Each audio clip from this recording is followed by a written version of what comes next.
আসসালামু আলাইকুম বন্ধুরা, আশা করছি সবাই ভালো আছেন। আমিও ভালো আছি আলহামদুলিল্লাহ। তো প্রতিদিনের মতো আজকেও চলে আসলাম শিল্পীর নতুন আরেকটি ভিডিও নিয়ে। এই যে দেখতে পাচ্ছেন শিল্পী আজকে কিন্তু খুব সকাল সকাল রান্না করার জন্য চলে আসছে।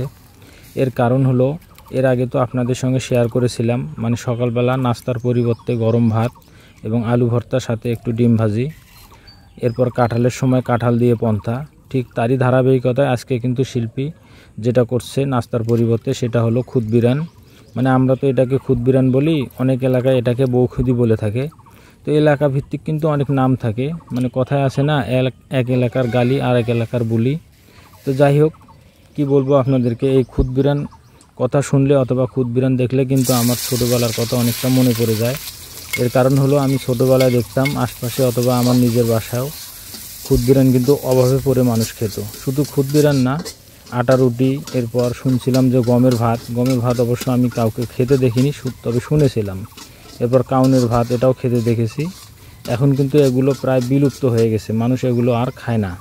তবে যারা খায় তারা কিন্তু এটা শখের বশে খায়, হয়তো মা অথবা চাচি দাদি তাদের মুখ থেকে শুনে, এগুলো শোনার পরে কিন্তু তারা শখের বশে খায়। এখন কিন্তু কেউ অভাবে আর খায় না, মানে দেশ তো অনেক আগায় গেছে, এগুলো কিন্তু আর মানুষ এখন আর তেমন একটা খায় না। তো এই জন্যই আমার কিন্তু ছোটোবেলার কথা অনেকটা মনে পড়ে যায়। তো আজকেও ছোটোবেলার কথা মনে পড়লো। তো মানুষ অভাবে পড়ে খেত তখনকার খুদ বিরান আর এখনকার খুদ বিরান কিন্তু অনেকটা ডিস্টেন্স।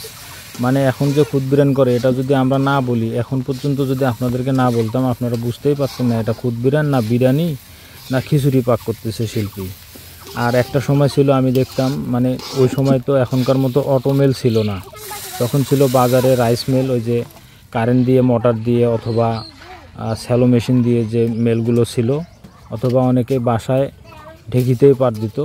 তো এখান থেকে যে চাউল হতো, তো চাউলের যে আগাটা ভাঙতো, এটা তো আপনারা জানেন অনেকেই, তো অনেকেই হয়তো জানেন না, যারা নতুন বা যারা শহরের তারা তো জানেন না অনেকেই।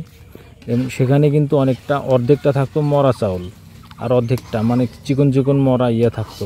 মানে ওটা দেখা যেত কেমন সাদা কালো, মানে সাদা কালো, যেমন টিভি বা সাদা কালো কিছু, ওই খুদ বিরানটা থাকতো এরকম সাদা কালো। আর এখন তো দেখতে পাচ্ছেন আপনারা, শিল্পী ইতিমধ্যেই খুদ বিরান বানিয়ে ফেলছে।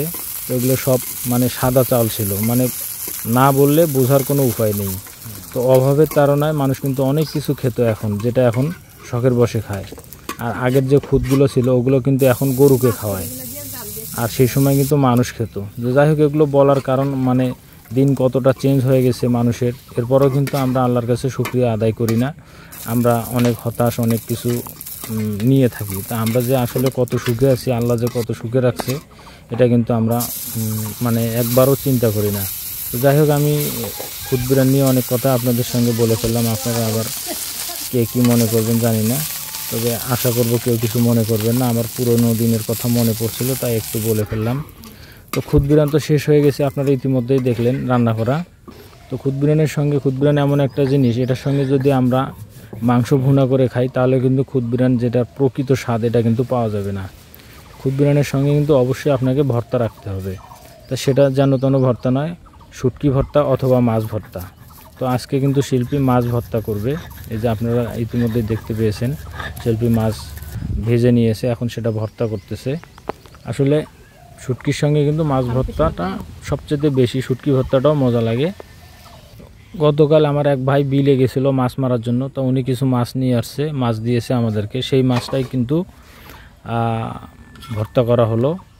আর খুদ বিরান ওই ভাইটাই বলছিল খুদ বিরান করার জন্য, যার জন্য কিন্তু খুদ বিরান করা হয়েছে।